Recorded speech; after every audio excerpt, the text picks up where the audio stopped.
Hey guys, what's up and welcome back to L2A. So today we're going to be doing something a little bit different, I guess. We're going to try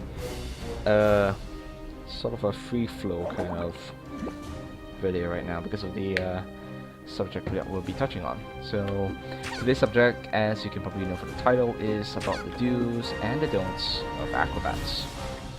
So what are the do's and don'ts? What are the do's and don'ts on Acrobats? And I don't exactly know too well, but I'm gonna go and try ahead and explain to you guys who are watching the do's and the don'ts. That is it. So, well, we'll start with the do's. What exactly do you have to do? And if you think about it that way, then there's no answer. There's nothing I can say that states you're gonna have to do this, this, and that to play better. Instead, I'm gonna tell you exactly what you need to know as an acrobat. Okay, you gotta apply what these no's are into your do's. In this way, you'll do better, sort of.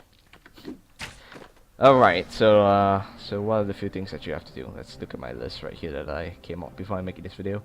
So your skills. The skills are important, like more so than you might think. So what to know about your skills? Well, generally iframe and SA. For those of you who play Acrobats, you should already know what iframe is. SA, super armor. Okay, so in case you don't already know, let me just do a quick recap. Iframe basically is your invincibility frame. There's a video by Kazu's called Knowing Your Iframe. Go look up on that. Yeah.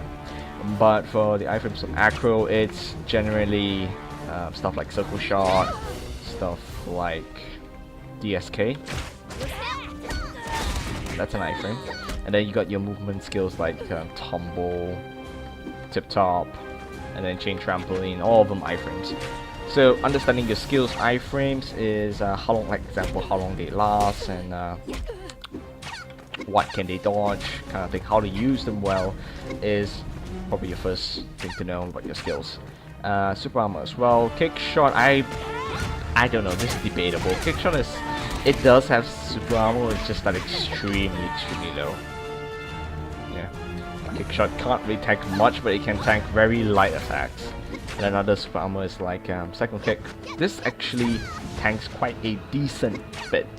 Decent, I say. It can't tank anything heavy, but it will get you through a lot of stuff.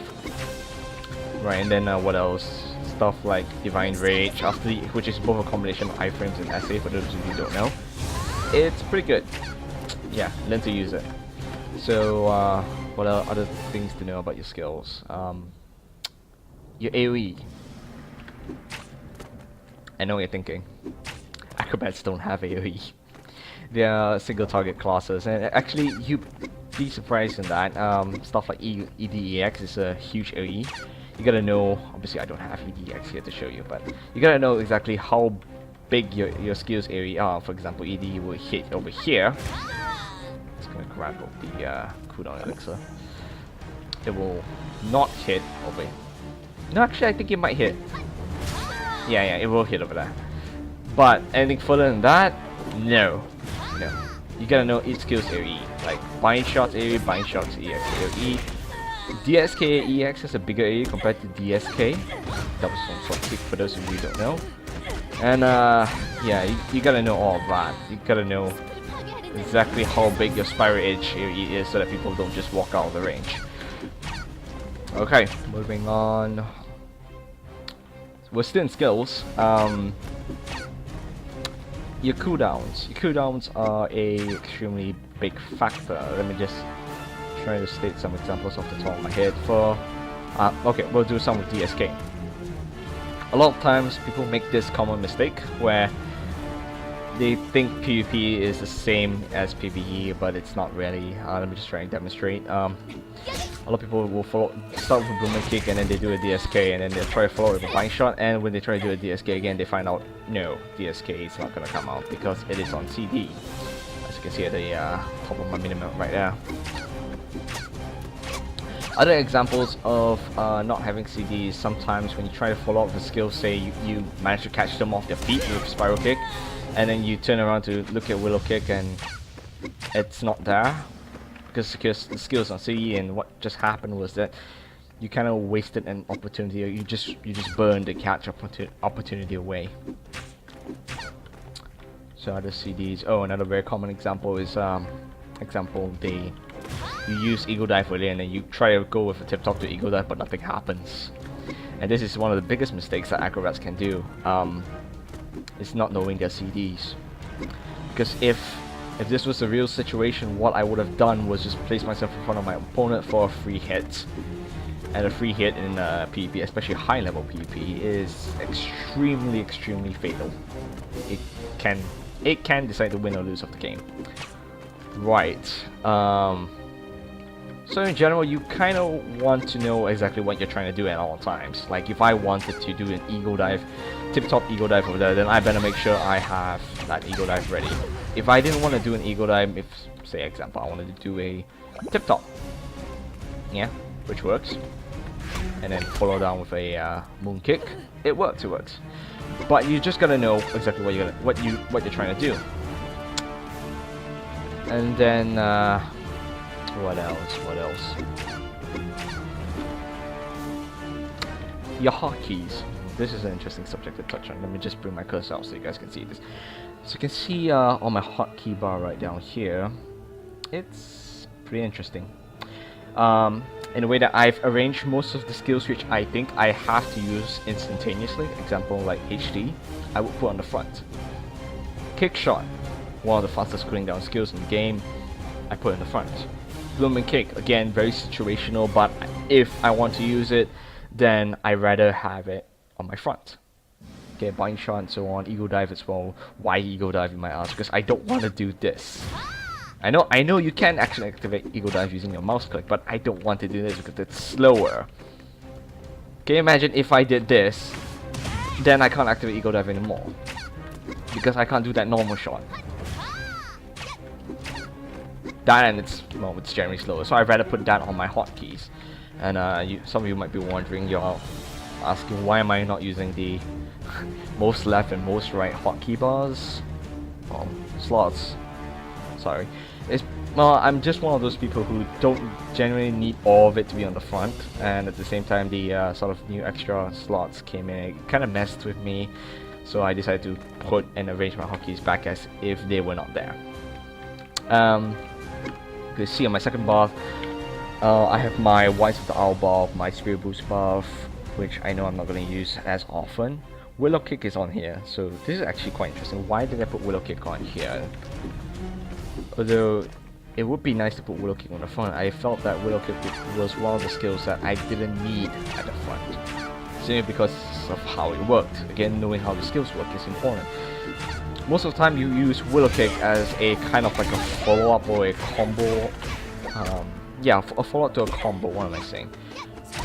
You don't do this.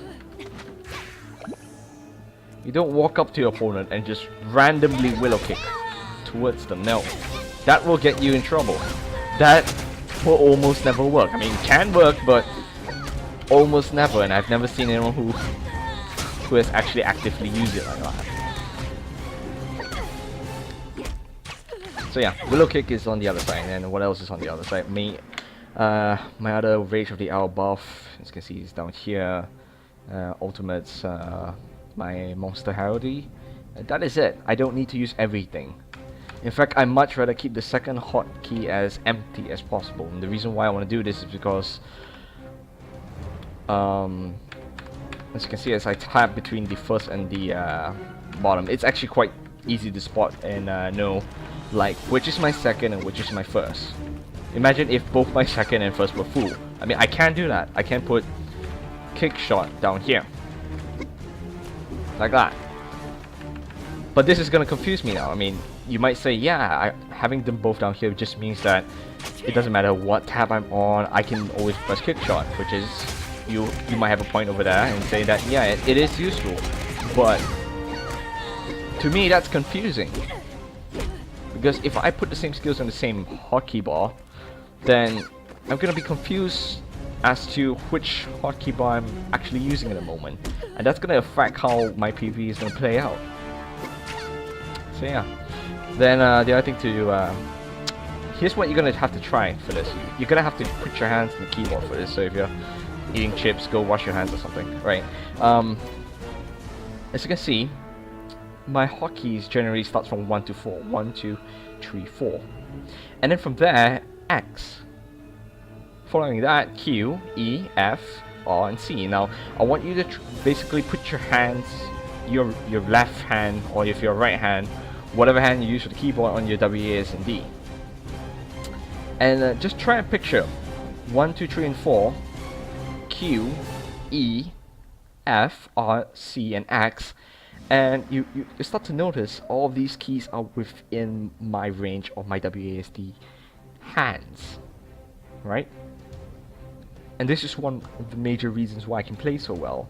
If I try to play like 1 to 0, can you just imagine Acrobat, which a class which you need to spam skills constantly, or at least to do combos, going pressing 5, 6, 7, 8, 9. I mean 5's still alright, but you know, it's R's nearer, so I'd rather use that. 6, 7, 8, 9, 0 is just insane. Insane. Like, the only time I will actually use this is if I don't have enough. And even if I do use it, it will be on skills like buffs and stuff that I generally don't try to use as often. So, of course you can have your own hotkey placement, but generally saying, if you're using right now a hotkey setting that isn't near enough to your W, A, S, and D hand, your fingers are, then generally you should by now, or at least if you ever want to play PvP better, change that. You should change that, seriously. In fact, I'll order you to do it. You'll thank me for it later. Okay. So, I think that's about it for the do's. Just some general ideas of how to play Acrobat. Now to the don'ts. Okay. The first thing you gotta know as a major don't for an Acrobat player is that you can't panic. I know it happens, right? But you absolutely cannot panic. The moment you start to panic, the moment you feel that pressure on you, then you're gonna have a very difficult time. You might even like do something amazing out because of that pressure. Yeah, it can happen, but that's only mostly due to luck. You know, in majority of your times, in fact, if all times if possible, you want to stay calm. Staying calm allows you to basically keep your combos steady, keep your mind steady. You know, make sure you're not making very silly amateur mistakes like wasting your tumble and all that. And then there are some times as well where you do something quite amazing, yeah, and then you feel excited like, holy hell guys, did you see that? I just air pound scammies, aerial chain shot, holy crap.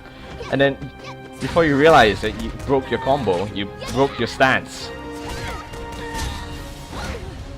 Yeah, let's see if I can try and show it over here. Like you do something fancy, or accidentally do something fancy, and then you don't know how to follow up with it because you've never done it before. You feel excited, at the same time you lost your cool, you lost your steadiness.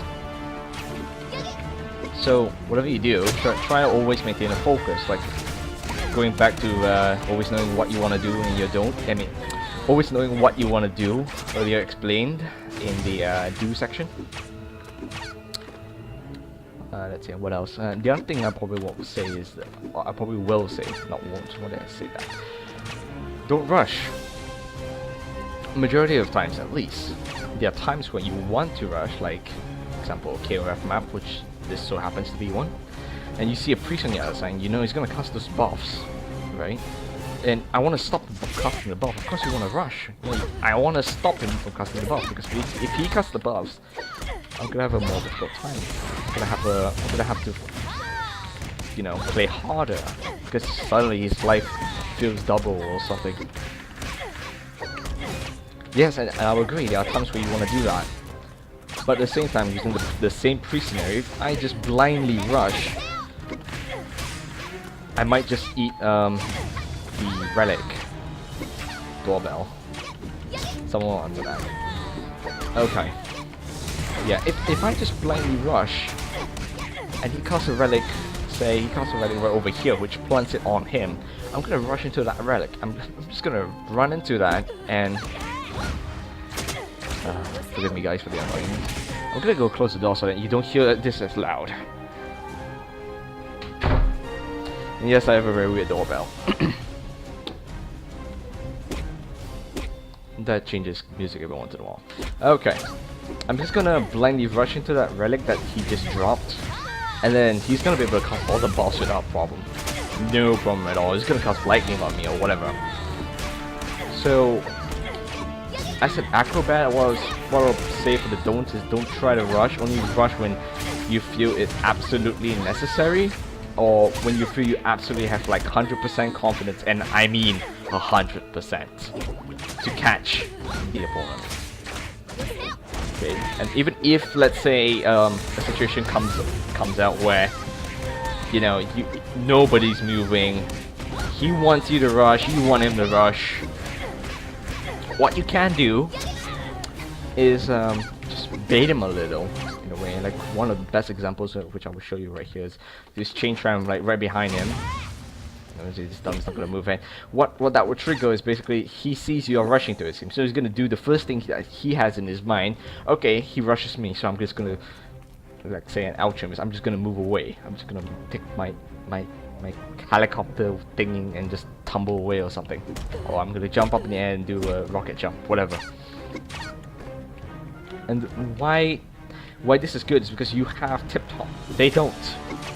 Because I won't recommend rushing classes that basically have more mobility than you, but in the case of alchemists, yeah, you have tip top, they don't. So once you see them move away, you tip top and you just follow up. And then because they've moved first, they don't have any other movements left.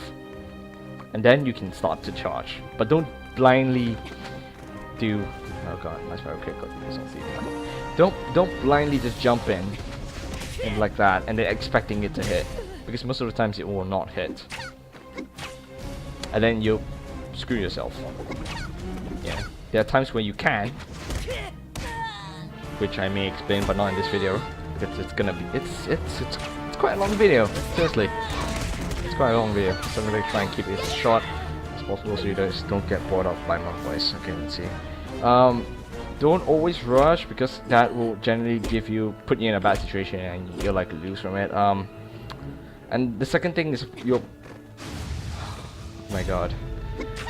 Oh, Rocco Blessing, congratulations. The second thing you might want to ask yourself is, why would you rush?